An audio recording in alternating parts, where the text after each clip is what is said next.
Hello and welcome to today's show. Today I'm presenting this thing here that might look extremely strange, but it's just an ordinary parallel side fence for the router where I added a spring-loaded digital readout.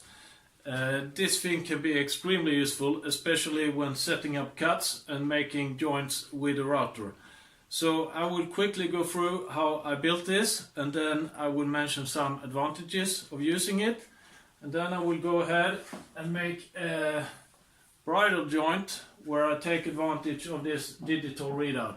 So hope you will enjoy this. It works just as an ordinary parallel side fence for the router.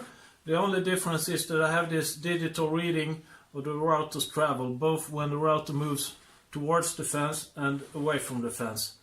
This actuator here is spring-loaded, and that is because it should follow the router in both ways. Without it, it would follow the router when the router moves towards the fence, but if the router moves the other way, this would stay in position, so that's why I have the spring. The reason for inventing this is that many times when I make joints, I try to make small adjustments to the right, small adjustments to the left, new test cuts, new test pieces, and so on. Here I make one test cut, I measure how much I'm off, then I adjust accordingly, and then I go for the real cut. So this saves me a lot of time. If we see on how it's built, it's not very high-tech. It's a very cheap Chinese digital readout, 150mm travel. I added a screw in the moving part, and I added one screw in the back side of the housing here, and between these screws I attached springs. So I have about 100mm of spring-loaded travel, and that's enough for most cases where I use it. I will use this digital side fence to make a bridle joint on the engrain jig. If you haven't watched the engrain jig part 1, I strongly recommend you do that before you continue this one. Some quick tactics before we start. The mortise piece is already done. It's intentionally off-center towards that direction, and that is to show you that this method works very well also on off-center joints. I measured the pieces here. This is 1045, and the actual mortise is 10.1. That should match the other piece. So this side here should be 1045, and the tenon should be around 10.1, maybe 10.0 to allow for some glue. So the tactics here is that I will route outside this line. I will stay on the safe side. I will route a few millimeters deep. Then I will measure with a caliper this dimension here. And then I will compare that with a 1045. Adjust the digital fence according to how much I was off, and then go for the full depth cut. Then I will use the same tactics on the other side to really nail down the tenon thickness. So I made a few millimeter deep cut here on the left hand side. I stayed well outside the mark that I had, and I will go ahead and measure the actual distance of the cut. It's around 9.5.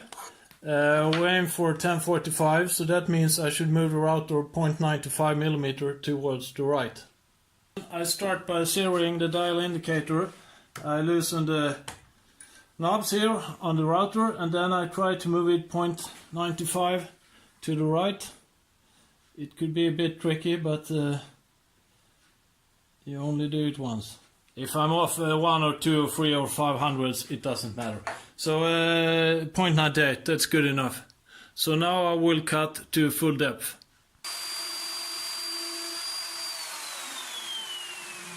That was the tactics for getting one of the cheeks very precise. I will do the same on the right hand side. I will not show that in detail, but I will try to creep up towards the actual tenon thickness so it fits very well. So the tenon is done. I think the fit towards the mortise piece is quite snug and good. I will take a few shavings with a hand plane and level it out, and then I will show you the end result.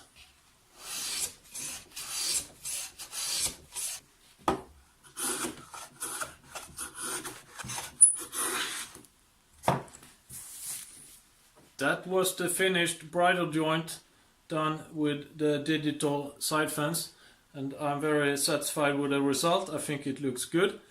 This method may seem time consuming, but it's only for setting up the first cut and avoiding a lot of test cut. After the cut is set up, I make all my joints on the same setting, so I actually save a lot of time by using my digital side fence. As usual, some tips if you intend to build something like this. My fence was, my digital readout was an add-on on a wooden fence I already had, and I needed to put it on this side here. The drawback is that the fence can't reach under the router as a normal fence can, like this one here. So if I would make this from scratch, I would flip it around and reconstruct it in some way. That's the end of the digital side fence for the router presentation. I hope you enjoyed the show. Thank you very much.